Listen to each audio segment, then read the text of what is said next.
Welcome to another adventure with Getting Lost. What are we going to do today?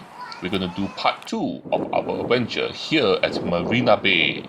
And we're going to walk around Marina Bay. We already walked halfway through, walk past Marina Bay Sands, and now we're going to continue the walk past Marina Bay Sands, which we already passed, and we're going to go all the way to Merlion, where a lot of tourists go to. So if you want to see that, join me after the intro.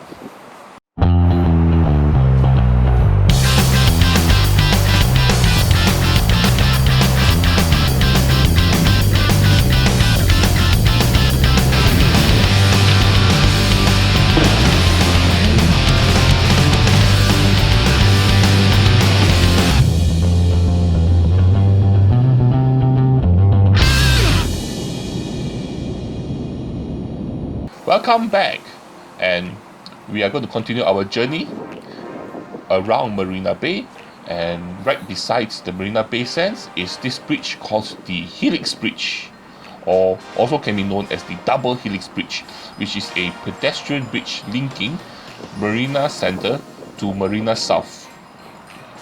And this bridge was actually opened in 2010. And it's actually located right next to the Benjamin Shears Bridge, which is a vehicular bridge which mostly carries vehicles, and it carries vehicles from Marina all the way to the western part of Singapore, heading towards the airport. So if you're normally taking the taxi from the city, you will either go to the underground MCE expressway, or you will take this bridge to go to the airport. And over there is the Marina Bay Sands with their cantilevered platform, and here is the Helix Bridge. In the night time, this bridge is actually lighted up quite nicely, so if you want, you can actually come here during the night time and take some photos. The photos will be quite interesting and quite nicely lit up. And here is the bay, and in front of us, in front of this side here you see now, is actually the float, or the Marina floating platform. It's actually the world's largest floating stage, and it's located on the water. It's called the Float at Marina Bay, and it can host up to 1,000 tons of weight. And what happens here? Well, you can actually have many National Day parades actually happen in this area here, and the next parade, the year 2020 and year 2010, will also be held here. And after that, this place here will actually be demolished to build another construction. Another site will be built here, something else will be built here. So this place here in the future will be gone. The float will be demolished to make way for something else, but until then, this place is still here, and you can walk past here and walk further down. So what they used to have here, they used to have events like maybe sports events, concerts, exhibitions, art and cultural performances. And look at that, you have a very nice seating area here, and also a nice stage. And as you walk further down, I found something very interesting. And I actually met somebody that I haven't met before, and it was actually here at this location. And if you're wondering who I've met, well, you'll know soon. If you look in the water, you can see the people that I've met. Yes, these are otters. Otters having their evening dinner, having an early meal. Look at that, there's a fish. And that's actually the head of the fish. So the otter actually ate a big portion of the fish already, and now they're just finishing up the remainder of the fish. Look at that. This is the first time I actually seen otters in Singapore. Even though I've seen the signs telling us to beware of otters, not to get close to them, not to touch them, but this is the first time that I'm actually observing them in real life. Look at that.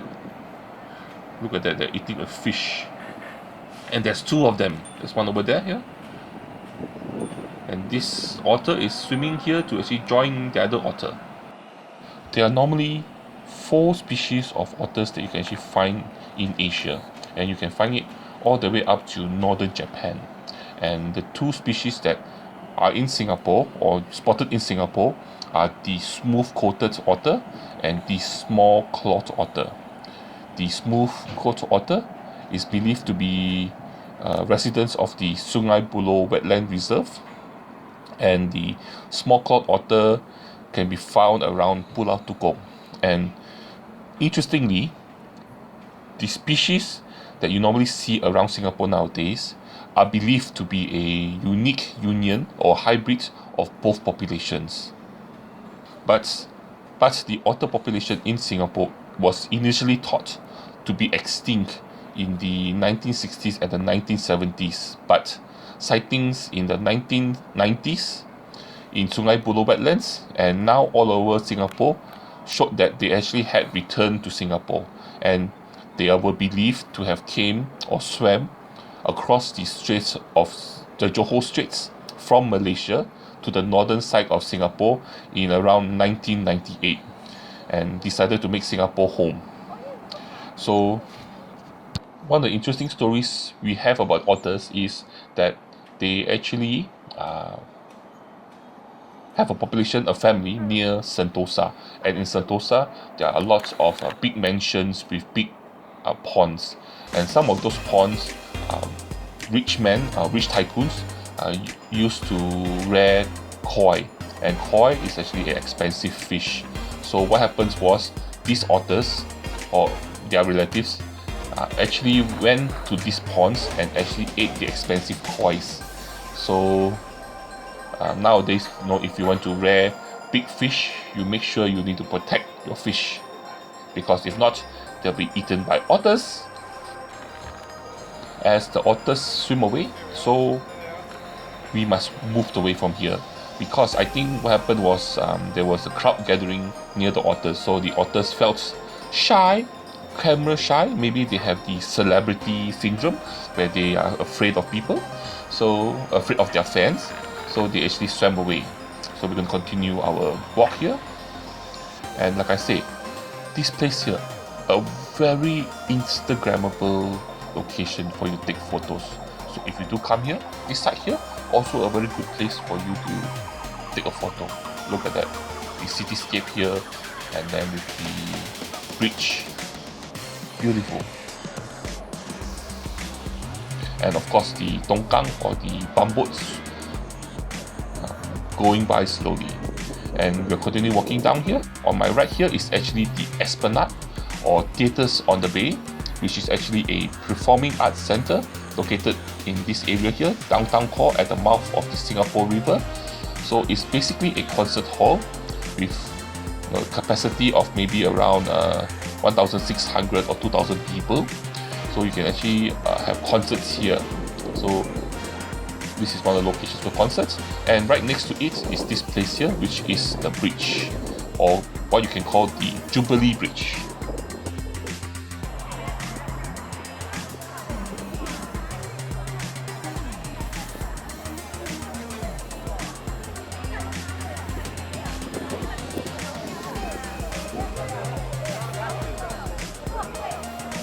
And right beside the Jubilee Bridge is this bridge called the Esplanade Bridge, which is a 261 meter long road bridge, which is a vehicular bridge that spans the Singapore River. On one side you have Theatres by the Bay or Esplanade, on the other side you have the Merlion. So this bridge was actually built to provide faster access for people to travel, vehicle access between Marina Centre and the financial district of Shenton Way.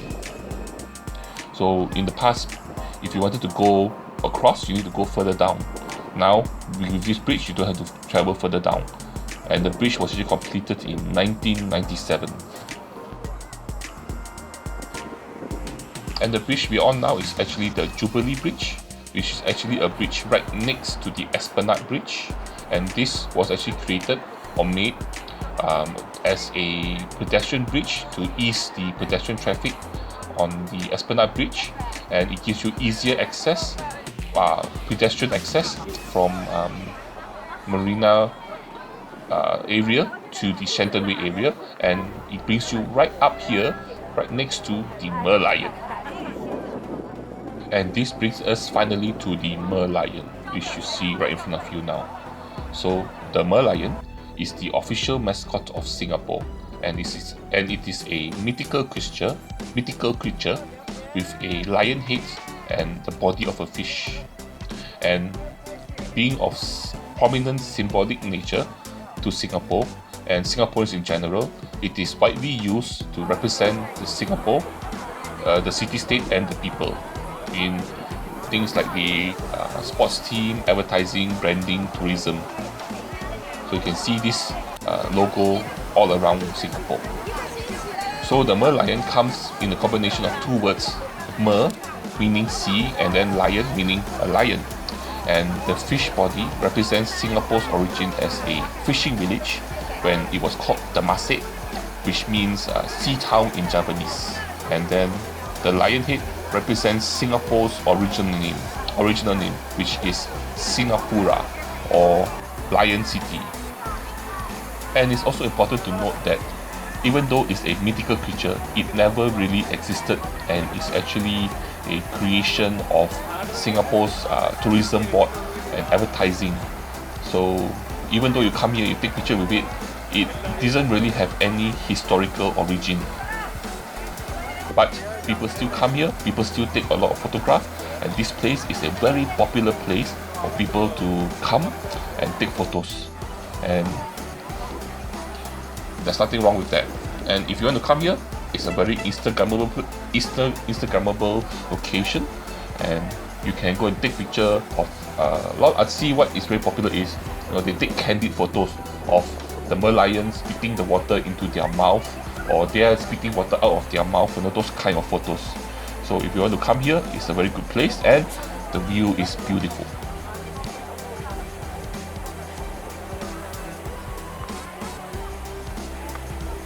And finally, this brings us to the end. To the end of what?